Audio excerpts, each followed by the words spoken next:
Hello guys, welcome back to my channel Code Eater channel में आप सबका स्वागत है। और आज हम लोग बात करने जा रहे हैं break and continue in Python. तो आइए शुरू करते हैं और समझते हैं क्या होता है ये ब्रेक और कंटिन्यू पाइथन में। ओके, तो हम लोग आ गए हैं अपनी स्पाइडर आईडी पर। अब हम लोग समझने जा रहे हैं कि ब्रेक और कंटिन्यू क्या होता है हमारे पाइथन में। तो पहले हम लोग समझते हैं कि ब्रेक क्या होता है। तो अभी तक हम लोगों ने अपने फॉर लूप के टॉपिक को अच्छे से कवर अप कर लिया और देखा था कि किस तरह से हमारा फॉर लूप वर्क करता है। तो पहले ही मैं बता दूं कि जो ब्रेक और कंटिन्यू होता है वो सिर्फ और सिर्फ हमारे लूप्स के लिए होता है। जी हाँ, वो सिर्फ और सिर्फ हमारे लूप्स के लिए होता है।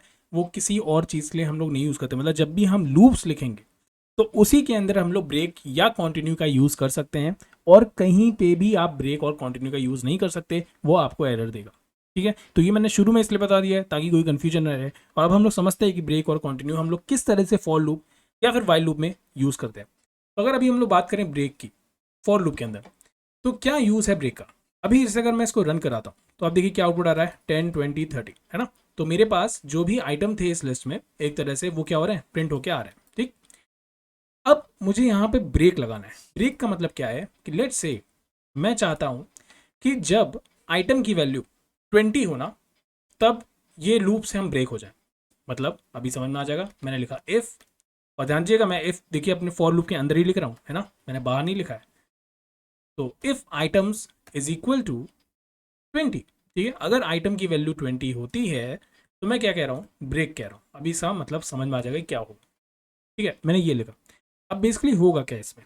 अब बेसिकली ये होगा कि पहले जो हमारा इंटरप्रेटर आएगा वो आइटम्स में पहले क्या वैल्यू आएगी, 10 आएगी। तो वो चेक करेगा कि आइटम 10 के मतलब जो आइटम्स है क्या वो 10 की 20 के इक्वल है, तो बिल्कुल नहीं है। क्या 10 20 के इक्वल है, क्या बिल्कुल नहीं है।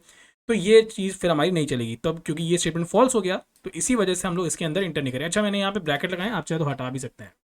इसको आप हटा भी दीजिए तो कोई फर्क नहीं पड़ता। ठीक है, अब फिर ये आएगा इस वाली लाइन पे, क्योंकि इफ वाली कंडीशन तो ये फॉल्स हो गई, तो इसीलिए ये आएगा इस लाइन पे और यहाँ पे ये आइटम को प्रिंट कर देगा, मतलब 10 को प्रिंट कर देगा।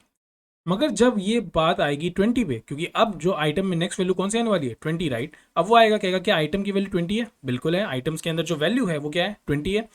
अब क्या हो जाएगा, ये ब्रेक का स्टेटमेंट वर्क करेगा और इससे होगा क्या, इससे ये होगा कि हम इस फॉर लूप से पूरी तरह से बाहर आ जाएंगे। मतलब ये फॉर लूप एक तरह से खत्म हो जाएगा। कुछ इस तरह से समझिए, मतलब कि अब नेक्स्ट वैल्यू 30 हमें प्रिंट होके नहीं मिलेगी, सिर्फ और सिर्फ हमको एक वैल्यू प्रिंट होके मिलेगी जो कि है 10। और इसको रन करके भी देख लेते हैं और ये देखिए सिर्फ और सिर्फ हमारी स्क्रीन पे 10 आया है। तो बेसिकली हम लोग ब्रेक का यूज़ कब करते हैं, तो जैसे आप अभी आगे बढ़ेंगे और प्रोजेक्ट्स करेंगे तो वहाँ पे आप देखेंगे कि इसका काफ़ी यूज़ होता है जब हमें किसी पर्टिकुलर स्टेटमेंट को, या जैसे अपने फॉर लूप को हमें रोकना है, राइट। अगर हमें फॉर लूप को किसी पर्टिकुलर स्टेटमेंट पे फॉल्स कराना है, मतलब एक तरह से कहना है कि हमें अपने फॉर लूप से निकलना है, हम नहीं चाहते कि वो कुछ कंटिन्यू करे। जैसे अभी यहाँ पे क्या हुआ, मैंने कहा कि जब 20 हो ना वैल्यू तो मुझे फॉर लूप से बाहर निकाल देना। मैंने एक तरह से ब्रेक स्टेटमेंट का यहाँ पे यूज़ किया, राइट। तो ऐसी जगहों पे हम लोग बेसिकली ब्रेक का यूज़ करते हैं। अच्छा, अब कंटिन्यू का क्या यूज़ है वो भी देख लेते हैं। तो ब्रेक का मतलब समझ में आ गया, राइट, कि ब्रेक का सिंपली मतलब है कि जहाँ पे भी अगर आपने फॉर लूप के अंदर ब्रेक लगाया तो जैसे ही वो अगर ब्रेक पे आएगा वो तुरंत पूरे फॉर लूप से बाहर आ जाएगा। मतलब फॉर लूप फिर एक तरह से एंड हो गया, इस तरह से होगा। ठीक है, अब बात करते हैं कंटिन्यू की क्या होती है। ठीक है, तो कंटिन्यू से समझते हैं। कंटिन्यू में भी यही रखते हैं, मतलब अपना यही वाला प्रोग्राम रखते हैं। और यहाँ पे अब मैं किसकी बात करने जा रहा हूँ, अब मैं बात करने जा रहा हूँ कंटिन्यू की। ठीक, कंटिन्यू, ओके, ठीक है। अब देखिए कंटिन्यू में क्या होगा, तो फिर से वही चीज़ होगी। पहले हमारा लूप चलेगा, आइटम्स के अंदर पहली वैल्यू क्या आएगी, 10 आएगी। तो कहेगा क्या ये ट्रू है, तो बिल्कुल नहीं है, क्योंकि 10 20 के इक्वल नहीं है, तो ये चीज़ नहीं चल पाएगी। डायरेक्टली हम लोग यहाँ पे आ जाएंगे, राइट।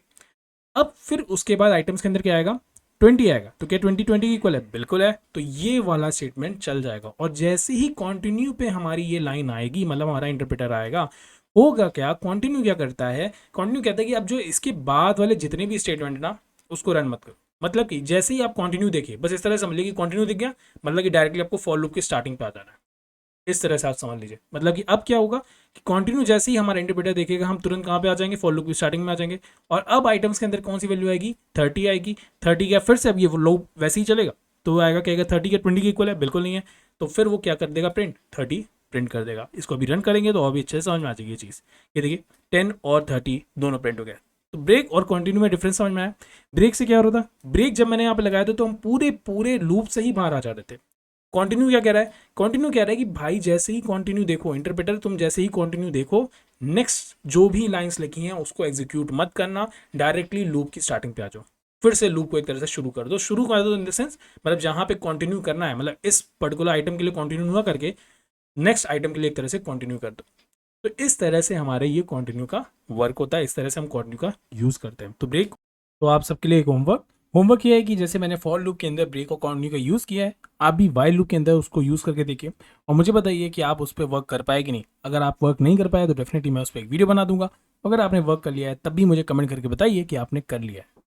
तो आई होप आपको वीडियो अच्छा लगा होगा। अगर आपको वीडियो अच्छा लगा तो प्लीज़ इसे लाइक करिएगा, मेरे चैनल को सब्सक्राइब करिएगा। मैं नए नए वीडियोस डेली अपलोड करता हूँ और मेरे चैनल पर रोज़ आप नए नए कोर्सेज भी देखेंगे, मतलब रोज़ नहीं, मतलब रेगुलरली आप नए नए कोर्सेज भी देखेंगे। तो प्लीज़ लाइक और सब्सक्राइब करना मत भूलिएगा।